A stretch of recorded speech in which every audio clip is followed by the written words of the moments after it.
Welcome to the Pathbreakers, the podcast that delves into the journey of remarkable people driving leadership and social impact here in the Philippines. And this show is brought to you by the Royal Embassy of Belgium here in the Philippines, Astbury Membership Club, Asia Pacific Institute, and Adobo Magazine. I am Rhadem, your host for this episode, and today we have the distinct honor to host the Ambassador of the Kingdom of Belgium here in the Philippines. He has been a steadfast partner in fostering development programs and also strengthening our diplomatic relationship between two nations, the Belgium and the Philippines. Join us as we explore his personal journey, diplomatic endeavors, and of course, the impactful collaboration between our nations. Please welcome His Excellency Michel Parys.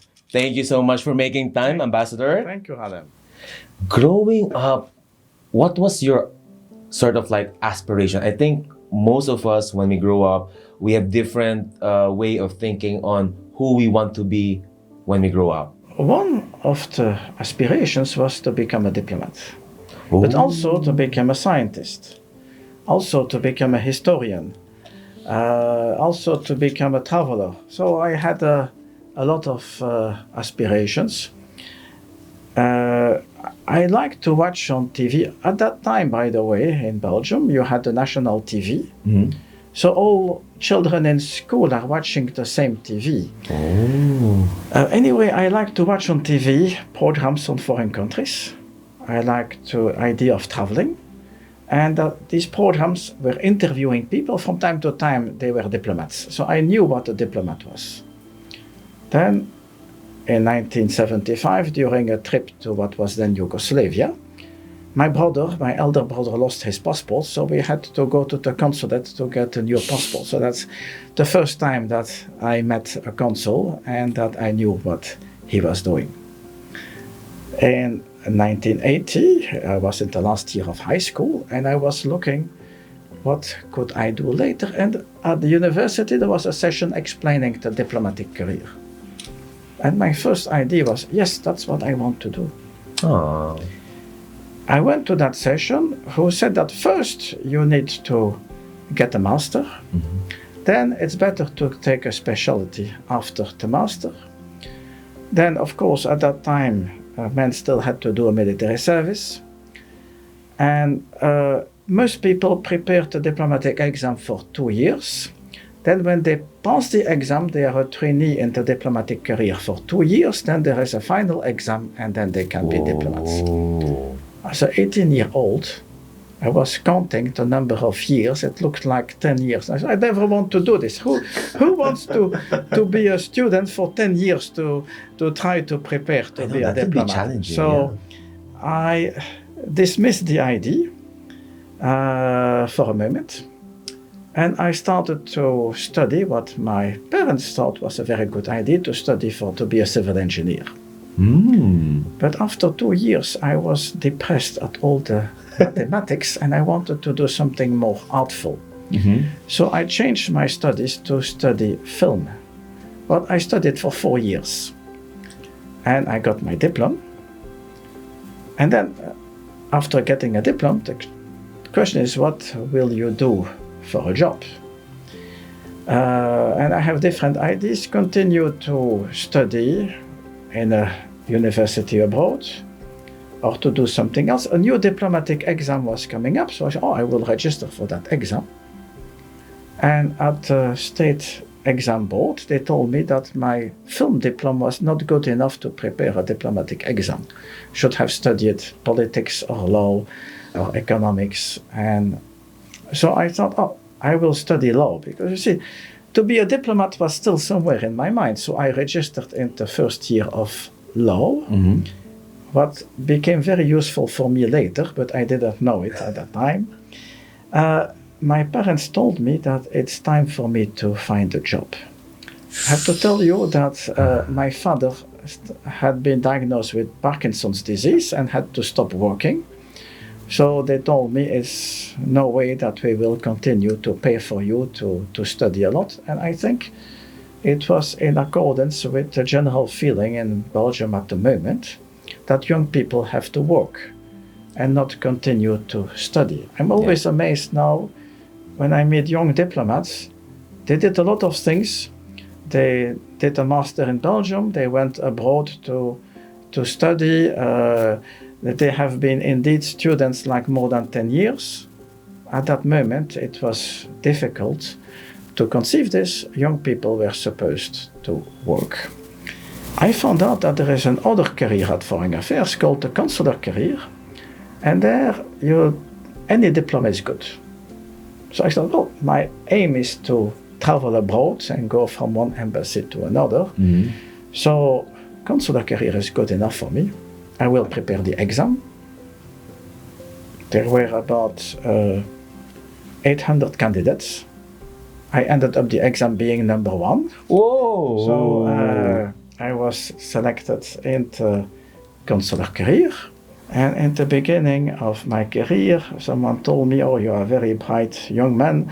Sure, you will become ambassador. And I thought, sir, I don't plan to be ambassador. I'm just plan to do this consular career for about 10 years, and then I will see, I may do something else. I'm just here for the travels. Yeah.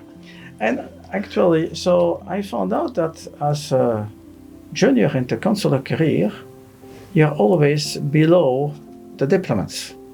But there is a way to get up to a higher level, but you have to pass some low exams.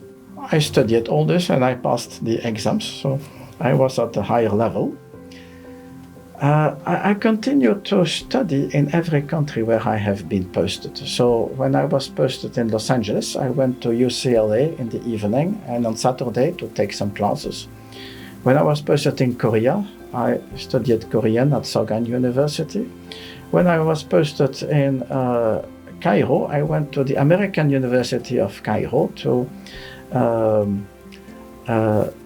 study internet services, because internet was something new and I wanted to learn what it was about. When I came back to Belgium, I was tasked to teach the young people who entered the consular career, because I was thought to be good. Mm-hmm. But I was still in the consular career, not in the diplomatic career. So I tried to pass the diplomatic exam, and I was very disappointed by the people in the jury, who were half diplomats, half university professors. And these university professors were complaining that I did not have an academic background. I had been studying film, and I tried to explain, yes, but you know, in Los Angeles, I went to UCLA, in Korea, I went to Sogan University, I went to American University of Cairo. I said, yeah, but this is not a real academic career. You have not been in an academic community. Whoa. And I passed the exam, but was not selected because I was too low in the score. Only the best were selected. So to me, it's like I did not pass the exam, even though the results say passed, but then I am too low in the score to be selected to go into the diplomatic exam. So I tried another time the diplomatic exam, and they told me, but you already have a career in the consular career, so why do you want to become a diplomat? So I explained. It also said, and as a diplomat, you can become ambassador, while as a consul, you cannot. So, but sir, you will never become an ambassador. I said, excuse me? And the head of the jury told me, you're already too old. I was 46 at the moment. And you need at least 20 years in the diplomatic career before becoming an ambassador. So you will never become an ambassador. So I'd like to see the face of these people now. But anyway, I did my best all the time. And this is, how should I say, my motto is to continuously do my best in everything I do. The ability to experiment and the ability to try. And you have thrived on that. What were the challenges that you have faced in doing your work? I'm sure you experienced a lot of different challenges being a diplomat in doing all this kind of work around the world. I think the main challenge is the vast amount of work that we have to do. Mostly as a consular officer, our job is to be problem solving. Problem solving for Belgians. And I always tell my young colleagues, a doctor should not wish that his patients are in good health before coming to see him, So at an embassy, you don't have to be angry at the Belgians for not having all the documents they need, because we are there to solve their problems. And if everything is perfect for them, then why would they need the embassy? So That is true. quite often we have to solve problems for Belgians, we have to solve problems for Belgian companies, we have to solve problems for the Belgian government, we have also to solve administrative problems, because we have contacts, we have people working for us. And I think the most important to be a consular or diplomat is to be good at problem solving, to have a flexible mind and to think of solutions. And people who work in an office and write nice reports are not good at problem solving. And that is what I try to tell to young diplomats, because a lot of them focus on writing nice reports on what is happening in the country where they are posted. But if they go up in the career, at a certain moment they will be the number 2 diplomat in an embassy, they will be the ambassador, and they will have a lot of work with human resources, budgeting, with managing the place. So they don't learn this by just writing nice reports. It's through They learn experience. this by having experience with managing people. That is true. Speaking of Tokyo, where did you meet your wife? Oh, I met her in Los Angeles. Oh, Yes. not in Japan. No, not in Japan. No. How were you able to manage, traveling around all the time with your wife, and you also have kids? Yes. How was the experience being a married man and basically no permanent address? Well, actually, it's, how should I say? It's a very challenging but very interesting life. I know of other people who don't have these challenges. I know of some people who took a sabbatical year off. And when I was thinking of this, I thought, yeah, but my wife and kids depend on me for their income. I cannot take a year off. I just have to continue to work.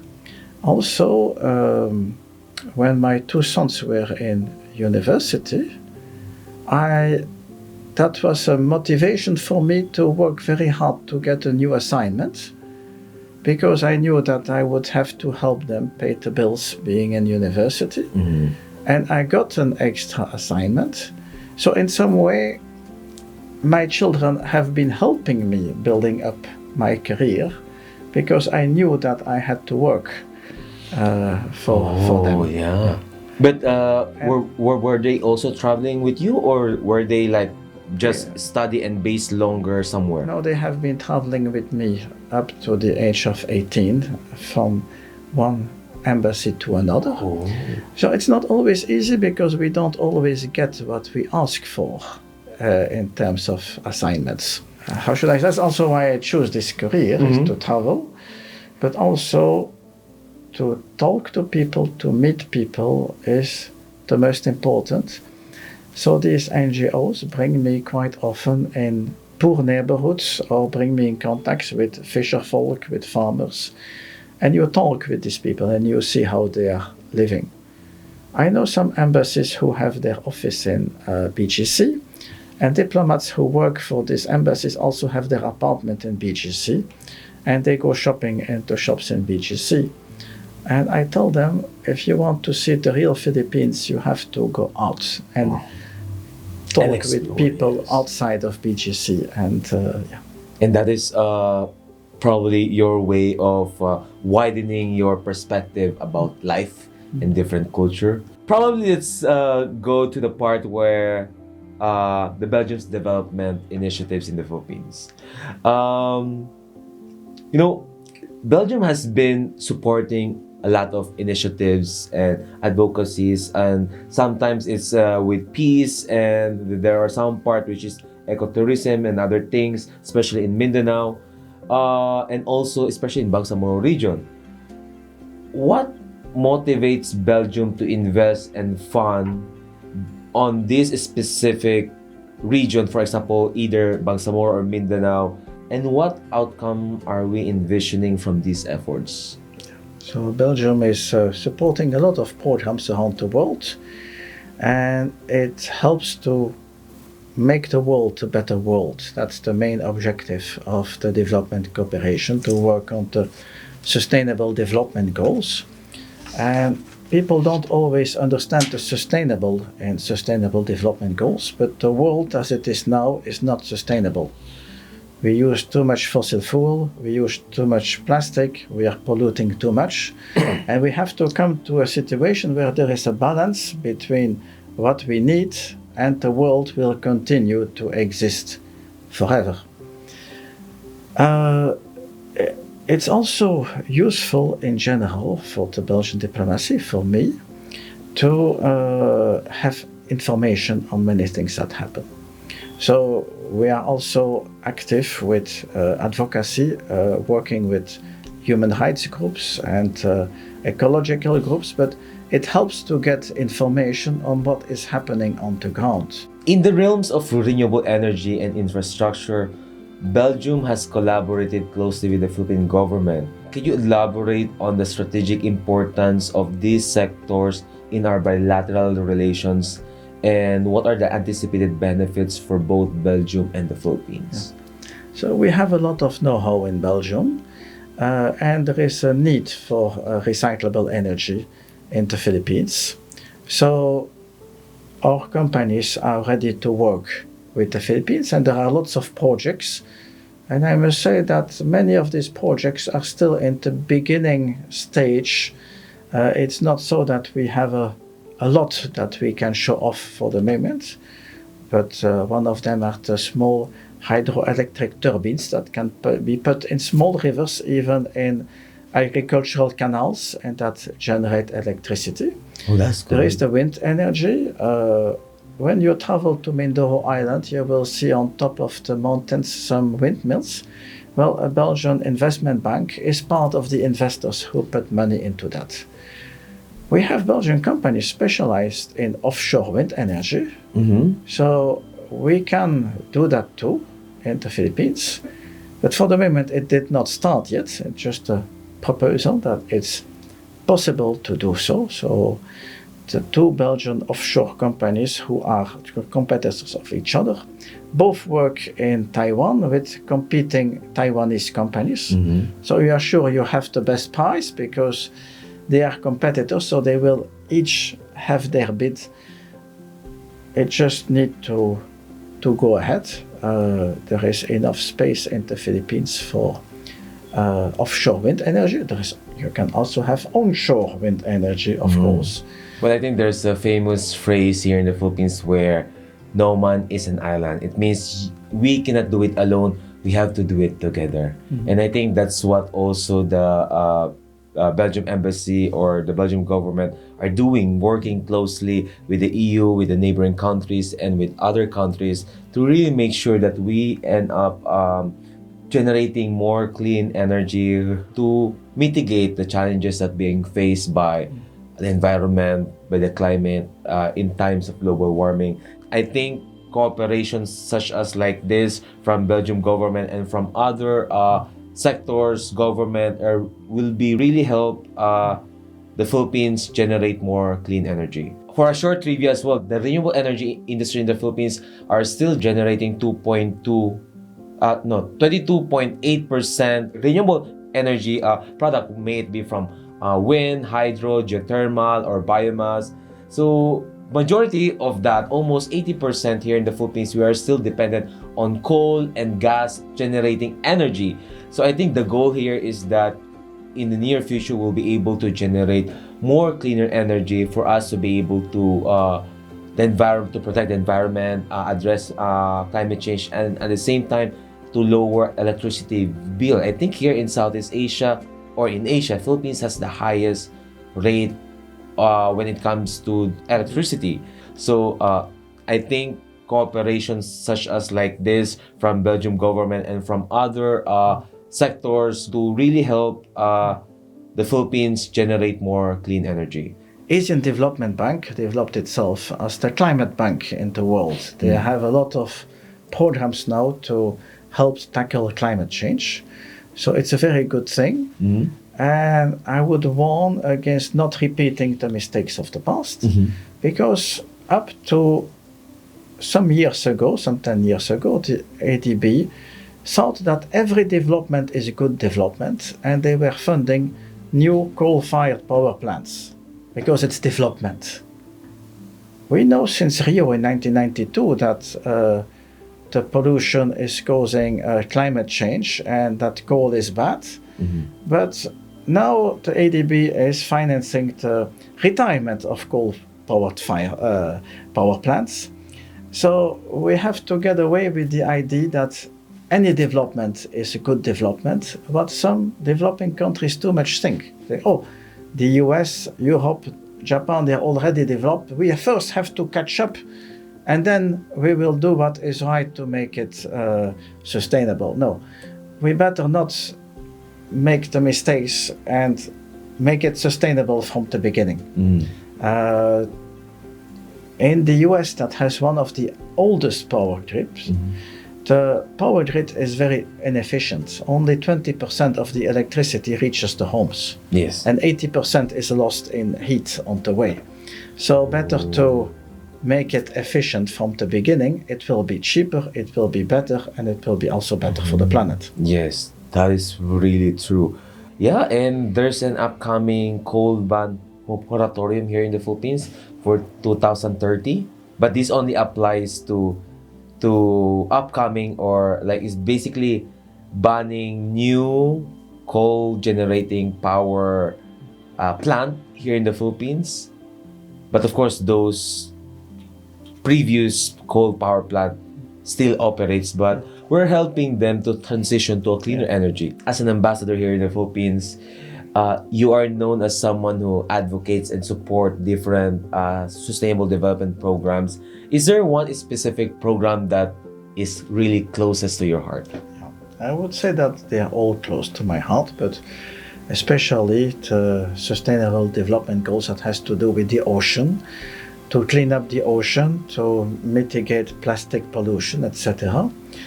There is sometimes how should I say, a little bit disappointed about established churches and religions, because I would think that they have to teach their people, you do not sin. And one of the sin is to pollute by plastic and throwing it away without trying to recycle it. They should be more active in promoting sustainability as a way of life, and to say that it is a sin to pollute, to throw away things, metal should be recycled, plastic should be recycled, there should be no air pollution. It would make the world much better. I would say that Philippines is already my 8th foreign assignment. That is my best assignment. I have been working very hard since I'm in the Philippines. Maybe harder than in any other country, because I'm also the ambassador here. Before I was just one of the diplomats, but now I'm in charge of everything. And I learned, I've been an inspector of diplomatic missions, that you have to be at hand with everything. And constantly to be active in all fields, to see what is happening, to give some guidance.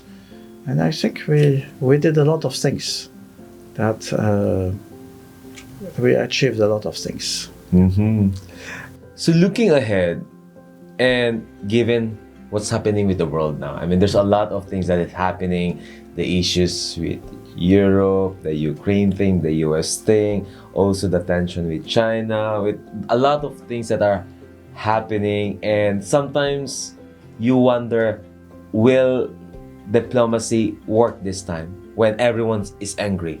What aspect of diplomacy do you believe should evolve to address the future global challenges? We have engaged with a lot of diplomatic activities in making sure peace will remain, tension will be eradicated. How do you want diplomacy to evolve in the near future? Diplomacy is mostly human contacts. So you learn to know the mindset of the other persons. You learn you meet a lot of people and you know their mindsets, and little by little you can exchange with them and see what we can achieve together. Diplomacy works when people believe in diplomacy. And by people I mean governments. When governments believe in diplomacy, then diplomacy will succeed. If a government thinks that it can bully another government, then maybe that's a challenge for diplomats, how to mitigate the damage. If the damage can be mitigated on a short term, quite often it takes a long term to mitigate the damage. Do you consider diplomats as international negotiators? Yes, certainly. I think we can achieve this. Is there sort of like, what legacy do you hope to leave behind in the Philippines before, The legacy that I hope to leave behind is, I think I made the relations between Belgium and the Philippines better in a lot of ways. We signed several documents with the Philippines, like the Joint Plan of Action. So this Joint Plan of Action will continue in the future, and we can continue to work together. I was also active in promoting academic diplomacy, working of universities together. So I'm looking forward for this to continue. Given your story growing up in Brussels and the challenges that you and your family and your educational experience have encountered when you were younger, if you could offer a piece of advice to your younger self, what would it be? I think that in the end everything came up all right. So I think that I learned a lot of things through experience, and that if I had all the advisors like a handbook before, maybe I would not have experienced everything that I experienced. So it's very hard to give advice to a younger self, because if I had known on beforehand that everything would be successful, maybe I would not have worked so hard. And Probably you could just tell yourself like everything will be all right. But I think I agree with what you mentioned, that all those challenges that you have experienced have contributed in turning you who you are now, on how you see life and how you see hard work and how you see achievement as well. And I think that is really important. So suppose I would go back to the past and tell my younger self that if I was studying harder to become a civil engineer, I would succeed. Well, then I would be a civil engineer, but I would not be an ambassador here. So you see, the problem in addressing a younger self, if I had a time machine, then I may destroy everything that I built up by being a completely different person. basing on what you have mentioned, I think a lot of younger viewers would be inspired that challenges and sometimes experience really mold us in turning into what or where we want to be. And they should not be, they should not be discouraged with some challenges that they experience every day as they grow old. Is there a certain advice you want to give to the younger generation who are also aspiring to become a diplomat? To be respectful of other people is the most important thing. To be interested in other people. To look forward to meet people that are different from you. All these are qualities that you need to have as a diplomat. And to have a very broad mind and to try to have a lot of information on everything. Or maybe this is something important I have to tell people who may study for a diplomatic exam. In the past we had newspapers, and so we got information from newspapers. Even if we are not interested in it, the article is in front of you in the newspaper. Now with internet you have to click on certain links. If you don't click on certain link, you don't see it. But then the algorithm remembers what you clicked and thinks to give information that you are interested in.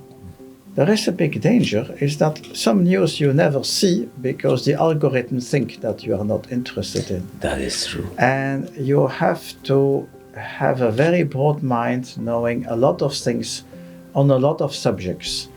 I'm lucky to have been always interested in history and in science, so I continue to look into this.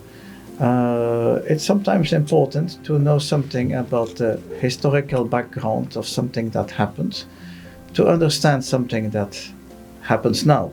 How's the embassy are doing now? Is there something that we should look forward in one of the amazing engagement of the embassy here in the Philippines? I have to tell you that by July I will leave the Philippines, so that's what I'm trying to do a maximum to gather information for a transfer of knowledge to my successor. And I will still host some events in order partly to say farewell, but also to, how should I say, to try to wrap up my work here. If you hear the word Pathbreakers, what do you think of it? I think a pathbreaker is the person who is needed to create a new path, to create a new road, to start something new, and to lead others on the road ahead. I think it's very important in society to have continuously new pathbreakers and to make the world new.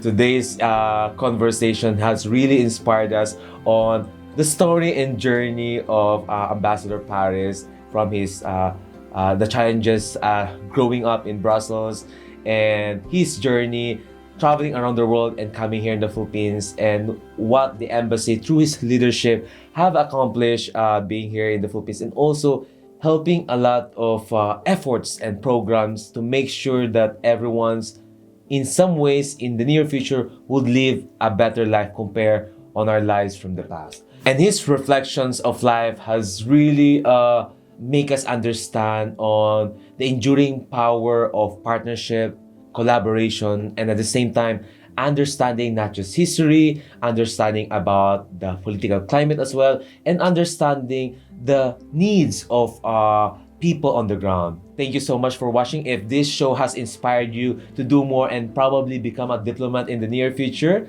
don't worry about the challenges. Just go through it, work hard. Eventually, things will fall into place. And once again, this is the Pathbreakers, and I'm your host, Rhadem Musawah. And thank you, and see you next time. And thank you so much, Ambassador Parys, for the inspiring stories. Thank you. Whoa!